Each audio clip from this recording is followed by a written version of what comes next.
नमस्कार दोस्तों, मैं अंकुर उपाध्याय स्वागत करता हूं आप सभी का एक बार फिर से अपनी नई वीडियो में। बाजार में आपको इंडेक्स लेवल पे हरियाली देखने को मिल रही है, लेकिन ब्रॉडर मार्केट आपकी सुस्त खड़ी है इस समय। निफ्टी सेंसेक्स दोनों आधा % ऊपर हैं।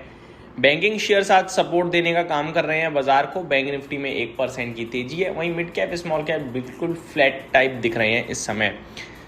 मार्केट ब्रेथ अच्छी ट्रेड कर रही है। अच्छी बात यह है 1800 से ज़्यादा शेयर्स पॉजिटिव हैं, 1080 शेयर्स हैं नेगेटिव।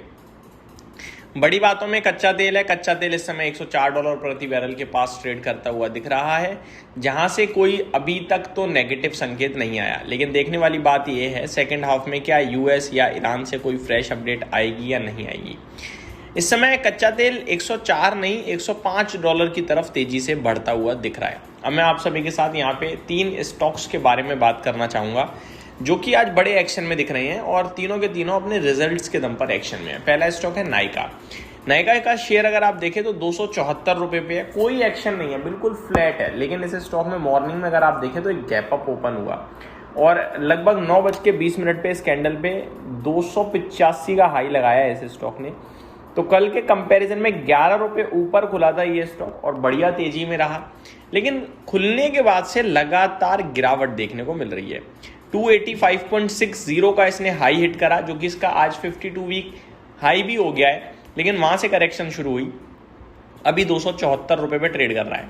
वॉल्यूम्स की बात करूं तो करीब 2 करोड़ शेयर्स ट्रेड हो चुके हैं इसमें और अभी बाजार खुले हुए 2 घंटे हुए हैं। एवरेज वॉल्यूम्स में देख पा रहा हूँ इस शेयर के 40 लाख शेयर समथिंग है, यानी 5 गुना वॉल्यूम शुरुआती 2 घंटे में हो गई। गैप अप आया, फ्रेश 52 वीक हाई लगा और फिर करेक्शन आई। मैं आपको बताना चाहूंगा दोस्तों, नंबर्स इस कंपनी के कल आए थे और कल ही मैंने डिस्कस करे थे और कहा भी था बहुत ही कमाल के नतीजे आए हैं। ऊपर की उम्मीद कर रहा हूं मैं, लेकिन पहले से ही चला हुआ है तो थोड़ा सावधानी भी बरतनी है। अगर आप नोटिस करें तो रिजल्ट्स बताना चाहूंगा। 20.3 करोड़ के सामने 78.4 करोड़ का प्रॉफिट कंपनी ने पोस्ट करा। बहुत ही शानदार था, ऑलमोस्ट 4 गुना हो गया। रेवेन्यू 2060 करोड़ के सामने 2648 करोड़ का रेवेन्यू कंपनी ने पोस्ट करा। एबिटा कंपनी ने 133 करोड़ के सामने 222 करोड़ का पोस्ट करा और मार्जिन 6.47% से 8.4% के मार्जिन कंपनी ने क्लॉक करे। तो नंबर्स तो हर एक पैमाने पे शानदार दिखे। फिर ये शेयर ऊपर क्यों नहीं टिक पाया दोस्तों? इसके पीछे रीजन है स्टॉक की परफॉर्मेंस। अगर आप रीसेंट डेज की परफॉर्मेंस देखें तो इस स्टॉक में ऑलरेडी काफी अच्छा मूव आ गया है। फॉर एग्जांपल, इस कंपनी ने 2 अप्रैल के समथिंग तेजी शुरू करी थी। 2 अप्रैल को इस शेयर का भाव 233 रुपये था। वहां से आज अगर आप काउंट करें तो 275 रुपये खड़ा है, यानी 40 रुपये का सीधा मूव हो गया, 20% समथिंग का। तो ऑलरेडी काफी बड़ा मूव आ गया है। लेकिन अगर आप सोचो ये स्टॉक प्रॉफिट बुकिंग का शिकार होगा और गिरेगा, बेकार है बेचने, तो मेरे को लगता है जल्दबाजी है। किसी के भी पास अगर नायका है उसे होल्ड करना है। इवन अगर ये स्टॉक गिरकर आपको 260 की रेंज में मिलता है तो मस्ट बाय हो जाएगा, एक्यूमुलेट जरूर कीजिएगा। ये हो गई मेरी तरफ से नायका। अभी कोई ट्रेड नहीं करना है, लेकिन इसको बेचना नहीं है, डरना नहीं है। अगर किसी कारण से मार्केट की रीजन से या कोई भी रीजन से थोड़ी और प्रॉफिट बुकिंग आ जाए, 260 की रेंज में पहुंचे, तो लेने के मौके तलाशने हैं। दूसरा स्टॉक है LIC, life insurance corporation of India. इसने भी आज कमाल के नतीजे पोस्ट करने के बाद 2.5% की तेजी दिखाई है।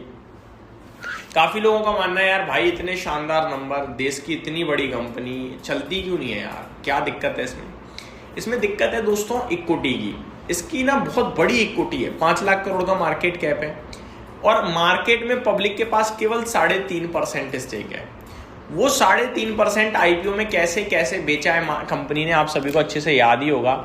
शेयर होल्डर्स कोटा दिया गया, LIC होल्डर्स को कोटा दिया गया, सब कुछ दिया गया, तब कहीं जाके 3.5% को 1 गुना सब्सक्रिप्शन मिला था। अब 96.5 अभी भी प्रमोटर्स के पास है। 75% से ज्यादा प्रमोटर्स होल्ड कर नहीं सकते हैं, तो 21% स्टेक ये कैसे ऑफलोड करेंगे? वैसे तो 2 या 3 साल का समय होता है शेयर होल्डिंग नॉर्म्स में कि आप अपना स्टेक खाली करो लिस्टिंग के बाद। इस कंपनी को सरकार ने 2032 तक का समय दिया कि भैया आराम से धीरे धीरे कर लो, क्योंकि सरकार को भी दिख रहा है बहुत बड़ा स्टेक है, बिक ही नहीं पाएगा। तो ये सारी चीजें होने के बावजूद ये शेयर प्रेशर में रहता है। होने के बावजूद नहीं, इन्हीं सब चीजों की वजह से ये शेयर प्रेशर में रहता है। कंपनी मुझे भी पता है, आपको भी पता है यार, LIC दुनिया जानती है, LIC का बिजनेस दुनिया जानती है। LIC के हमारे देश में सबसे ज़्यादा एजेंट्स जो LIC के साथ जुड़े हुए हैं, हमारे इंश्योरेंस क्षेत्र की सबसे बड़ी कंपनी, प्रॉफिट बहुत ही शानदार है, कंपनी बहुत ही शानदार है, वैल्यूएशन 9 के पीई पे है, लेकिन फिर भी नहीं चल रहा। वही शेयर होल्डिंग पैटर्न का एक तलवार लटकी रहती है, बाकी कुछ नहीं कहूँगा। बाकी ये स्टॉक ऐसा है कि आप इसके अपेक्षा कुछ और ले लोगे तो ज़्यादा अच्छा रहेगा। हाँ, ये 10-15 साल का भी हो तो LIC सेफ, सिक्योर और अच्छे रिटर्न्स प्रोवाइड कर सकता है। तीसरा है होनासा कंज्यूमर। इसके भी नतीजे बेहतरीन आए थे, 383 पे 6% ऊपर खड़ा है इस समय। आज इसने भी 52 वीक हाई हिट करा है 398 का। ऊपर से देखो तो 16 रुपये 15 रुपये ऑलरेडी करेक्ट भी हो चुका है, करीब 4-5% के समथिंग। नंबर्स बताना चाहूँगा, नंबर्स बहुत ही कमाल के थे, स्टॉक भी कमाल कर रहा है। बड़े लंबे समय बाद इसने कुछ परफॉर्मेंस दिया जिससे देखकर दिल खुश हुआ हो। 25 करोड़ के सामने 69.2 करोड़ का मुनाफा आया, बहुत ही शानदार था। रेवेन्यू भी शानदार था। सवाल ये उठता है कि क्या खरीदने का मौका है। इसके लिए मैं आपसे ये कहूँगा कि यार देखो, स्टॉक में कंसोलिडेशन देखा हमने बहुत लंबे समय तक, जहाँ नीचे 330 का बेस बना और ऊपर में करीब 350 का। आज उसके ऊपर का ब्रेकआउट आया, 383 का अभी ट्रेड कर रहा है, 398 हाई लग गया है, गैप के साथ ओपन हुआ था। मेरे को लगता है ये स्टॉक में 20 EMA का स्टॉप लॉस लगा के आप कैरी करिए। 20 EMA 350 पे है तो 370 के करीब मिल जाता है तो ज़्यादा अच्छा भाव हो जाएगा। 20 रुपये का स्टॉप लॉस और ऊपर में 400 रुपये तक की आपकी जगह ओपन रहेगी। इस भाव पे कुछ ना करें। ये मेरी तरफ से अपडेट थी, उम्मीद करता हूँ डिटेल्स पसंद आई होंगी। Thank you so much for watching this video. Have a great day guys.